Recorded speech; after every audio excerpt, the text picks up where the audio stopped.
자, 2부. 자, 황보선의 출발사 아침 2부 시작합니다. 2부 순서는요, 쏟아지는 뉴스 속 진짜 뉴스의 밑줄을 그어보는 시간이죠. 냉정하고 공평하게 생각해볼 지점의 별표도 그려봅니다. 자, 뉴스를 보는 또 다른 시선, 박원석의 밑줄. 박원석 전 정의당 의원과 함께합니다. 안녕하십니까? 네, 안녕하세요. 네. 자, 2부 일단 라임 얘기할 수밖에 없습니다. 네. 그렇죠? 뭐 이거 라임 또 옵티머스 사건 누구 정치권 정말 뜨겁게 맞붙고 있고 또 뭐 검찰과 법무부 좀 정면 충돌하는 양상인데, 자 우선 저 여당에서 공수처 1호 대상에 뭐 올리자고 하고요, 뭐 야당은 특검하자고 하는데 어떻게 보이십니까? 그러니까 일종의 이제 프레임 싸움에 들어간 게 아닌가 싶습니다. 결국에는 라임 사건이나 옵티머스 사건이나 이제 금융 사기 사건인데 전형적인. 근데 이 사건의 전개 과정에서 보면 어쨌든 청와대 관계자들이 개입돼 있고 또 정치권을 상대로 이 사건을 축소무마하게 한 로비가 있었다. 이걸 가지고 이제 검찰이 수사를 진행해 왔는데, 그 라임 사태의 주범으로 지금 구속돼 있는 김봉현 씨가 처음에는 이강세라는 전 MBC 광주 그 지국장을 통해서 제사장을 통해서 강기정 청와대 정무수석에게 금품을 전달했다, 이런 얘기를 법정에서 돌연 진술을 했다가 갑자기 얼마 안 있어서 그 옥중에서 이 서신을 통해서 야당 정치인들을 상대로 한 로비도 했고 현직 검사를 포함한 전현직 검찰 출신들한테 뭐 저 술자리 로비도 하고 뭐 사건 청탁을 했다, 이런 진술을 함으로써 사건 양상이 굉장히 복잡해지고 있고, 이걸 이제 정치권이 아전인수식으로 해석을 하면서 이제 서로에게 책임을 전가하고 한쪽에서는 권력형 비리라 그러고 다른 한쪽에서는 이제 공작 수사라 그러고 급기야는 법무부가 현직 검사들에 대한 향응 제공에 대한 감찰을 지시하면서 윤석열 총장이 수사검사 선정과 보고에 수사검사 선정에 개입했고 보고도 들었으면서 야당 정치인과 현직 검사들을 상대로 한 어떤 수사는 소홀히 했다라는 발표를 하게 되고, 그에 맞서서 대검은 이건 뭐 허위사실이고 중상모략이다, 다시 한번 검찰과 법무부가 충돌하는 양상을 보이고 있는데, 분명한 건 그 김봉현 씨는 어쨌든 금융사기 사건으로 중형이 예정돼 있는 범죄자입니다. 근데 지금 이분 한마디에 이렇게 뭐 여야 더 나아가서는 뭐 언론 혹은 법무부나 검찰이 이렇게 춤을 출 상황은 좀 아니다. 그래서 그분이 하는 얘기를 곧이곧대로 믿을 수가 없고 그 사람 얘기를 좀 가려들어야 된다, 이런 생각이 들고요. 두 번째로는 일단 그 남부지검하고 서울중앙지검에서 라임 사건과 옵티머스 사건을 각각 수사를 하고 있는데 지금 단계에서 한쪽에서는 공수처를 얘기하고 한쪽에서 특검을 얘기하지만 일단 검찰이 수사 결과를 내놔야 됩니다. 근데 그 수사 결과가 객관적으로 봤을 때 믿을 수 없다거나 미진하거나 하다면 그 다음 단계로서 뭐 특검이 됐든 간에 혹은 공수처가 됐든 간에 검토할 일이지, 지금 수사를 하고 있는 중간에 갑자기 이걸 방향을 틀어서 공수처로 가져가거나 특검으로 가져가기가 굉장히 어렵다, 현실적으로 봤을 때. 이런 생각이 들고요. 세 번째로는 법무부 검찰이 지난번에 이제 검언 유착 사건에 이어서 법무부와 검찰이 또 대검이 충돌하는 모습을 보이고 있는데 저는 좀 자제할 필요가 있다고 생각을 합니다. 법무부는 법무부대로 또 검찰은 검찰대로, 이게 어떻게 보면 문재인 정부 하에서 이 사법 그 법무 행정을 책임지는 두 기관이 서로 충돌하는, 여러 차례 충돌하는 모습을 보이고 있는데 어떻게 보면 이거는 국정 운영에 굉장한 불안정이거든요. 그래서 저는 그 이전에도 좀 대통령께서 이런 데 대해서 언급을 안 하셨는데 이번만큼은 검찰이나 법무부가 좀 자제할 필요가 있고 자제하지 않는다면 그에 대해서 좀 경고할 필요가 있다는 생각입니다.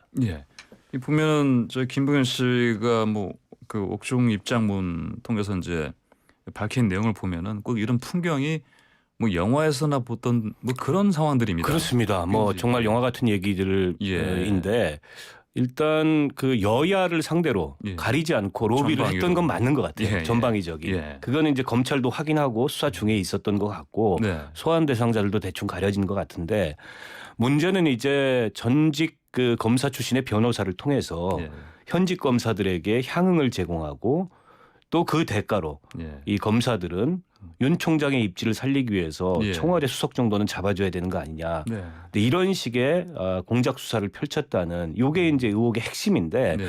이 내용은 결국 수사를 통해서 가려질 수밖에 없지 않겠는가 생각합니다. 그러니까 지금 뭐 법무부에서는 뭐 별도의 또 수사팀을 구성할 것 같은 그런 뭐 보니까 이제 뭐 윤석열 예. 총장을 예. 배제한 수사팀을 네. 구성해서 장관이 수사 지휘를 할 것인가 여부가 예. 지금 이제 이 떠올랐는데 네.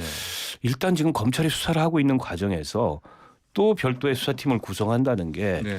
어떻게 보면은 정치적으로는 상당히 무리수 아닐까 이런 생각도 듭니다. 네, 사실 방금 법제사법이 지금 국회 국정감사 진행 중인데 그 여당 측 간사인 백혜련 의원이 뭐 별도의 특별사본부를 뭐 만들어서 가야 된다 이런 주장도 폈는데 이게 어떻게 될지 참 지켜봐야겠습니다.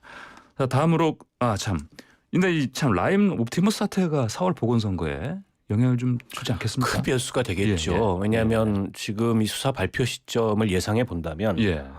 향후 1, 2개월 이내인데 네. 그러면 이제 여야에서 후보군이 떠오르고 뭐 예. 경선 일정이 들어가고 결국 수사 결과에 따라서 여야 한쪽 혹은 네. 뭐 양쪽 다 네.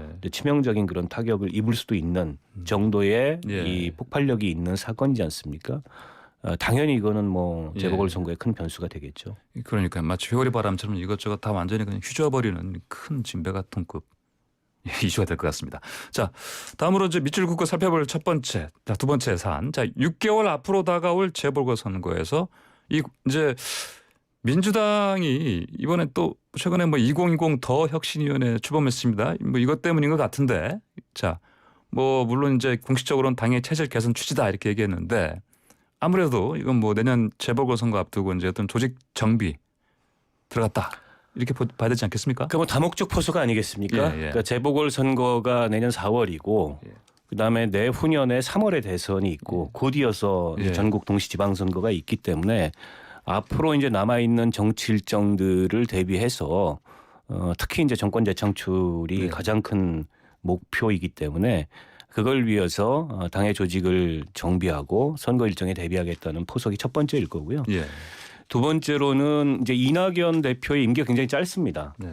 내년 3월이면은 물러나야 돼요. 예.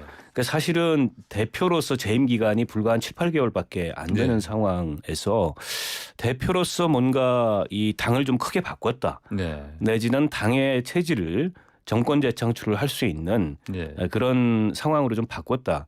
근데 이런 걸 좀 남겨야 되는데 예. 그게 이제 일상적인 당무 체제로는 좀 쉽지 않으니까 예. 아마 이런 혁신 기구를 구성을 해서 모종의 어떤 네. 이 당 혁신에 관한 안을 내지 않을까 싶고요. 일각에서는 뭐 그런 의심도 있더라고요. 네. 민주당 내부이긴 하지만 네. 이낙연 대표가 이게 경선에서 조금 더 유리한 네. 그런 경선 룰을 이 혁신을 명분으로 도입하려는 거 아니냐 뭐 예. 이런 의심도 있는데 지금 뭐 이를테면 뭐 관리당원 근데 그건 아마 쉽지는 않을 겁니다. 네. 이미 그 룰이라는 게 정해져 있는데 예. 그 룰을 흔든다면 당내에서 굉장히 불협화음이 커지기 때문에 쉽지는 않을 거라고 보고 어찌 됐든 간에 지금 재보궐선거에서 1차적으로 넘어야 될 산은 예. 민주당의 귀책 사유로 재보궐선거가 서울이든 부산이든 열리기 때문에 네. 후보를 낼 수 있는 명분을 만들어야 되는데 아마 그 명분 찾기에 예. 이 혁신기구가 여러 가지를 고심을 하지 않을까 싶습니다. 그럼 명분 찾으려면 일단 기본적으로 그 당헌 당규부터 좀 손대되는 거 아닙니까? 예. 이제 당헌 당규로 손댈 수도 있고, 예. 근데 이제 그 당헌 당규가 만들어진 배경을 보면 과거에 이제 박근혜 이명박 정부 시절에 네. 그 정권 혹은 여당의 귀책 사유로 재보궐선거가 열림에도 네. 반복해서 후보를 내는 거에 대해서 우리는 좀 다른 정당이다. 네. 네. 이런 걸 보여주자고 만들었는데 결국 이제 스스로 공지에 몰리니까 당원 당규를 예. 바꾸냐 이런 비난이 올 수 있잖아요. 그러니까 부메랑이 돼 버렸지 않습니까? 그래서 아마 뭐 예. 특별결의 같은 형태로 네. 이번 재보궐선거에 한해서 그 당원 당규 예외를 둔다든지 예. 뭐 이런 가능성도 없지 않아 있고요. 물론 이제 당원 당규 전체를 바꿀 수도 있습니다만 중요한 건 결국 정치적 유불리에 따라서 말을 바꾸고 입장을 바꾸는 예. 정당 네. 민주당도 거기서부터 자유로울 수 없는 그런 네. 상황이 되는 거죠. 사실은 뭐 이 선과 관련된 이런 스캔들이 중대 어쨌든 이 비위나 네. 중대 귀책 사유가 아니다 이렇게 얘기할 수는 없는 거고 네. 더군다나 서울과 부산이라는 대한민국 제1, 2도시의 광역단체장이 직접 연루된 문제이기 때문에 민주당으로서는 여러 가지로 궁색할 수밖에 없는 입장입니다. 예, 그러니까 어떻게 민심을 얻어가면서 이걸 할지는 좀 지켜봐야 되겠습니다. 자, 또 서울시장 하마평에 오른 인물들이 있습니다. 박영선 장관, 추미애 장관, 우상호 의원, 박준희 의원. 이 중에 경쟁력 있는 인물이 있다고 보십니까? 뭐 전부 경쟁력 있는 분들이시죠. 예. 어쨌든 여당의 중진이거나 또 새롭게 떠오르는 그런 리더십이기 때문에. 네. 근데 이제 민주당은 제가 앞서도 말씀드렸지만 재보궐선거 후보 출마의 명분을 어떻게 삼느냐가 네. 첫째로 중요할 것 같고, 두 번째로는 이게 다른 어떤 그 뭐 사유로 인해서 재보궐선거가 열리는 게 아니라 미투, 그러니까 성과 관련된 이 비위로 인해서 열리는 재보궐선거이기 때문에 그런 특수성이 좀 있어요. 아무래도 그래서 여성 후보들이 훨씬 더 명분이 있지 않겠냐라는 관측도 있고, 결국에는 이제 당내 경선이라는 절차를 통과해야 할 텐데, 박영선 장관 같은 경우에는 과거에 박영선 장관의 그 정치활동 스타일에 비해서 최근에 굉장히 키를 낮췄습니다. 그리고 자기 어쨌든 직무에 충실한 모습을 보이고 있고, 그 해당 부처에서도 박영선 장관이 모처럼 힘 있는 장관이 와서 그 부처의 그런 업무들이 잘 이루어지고 있다는 호평도 있고 해서 과거의 이미지를 좀 바꾸면서 상당한 경쟁력을 보이지 않을까라는 생각이 들고, 또한 이제 사람을 꼽자면 이제 박주민 의원이죠. 지난번 대표 출마해서 상당한 가능성을 보였지 않습니까?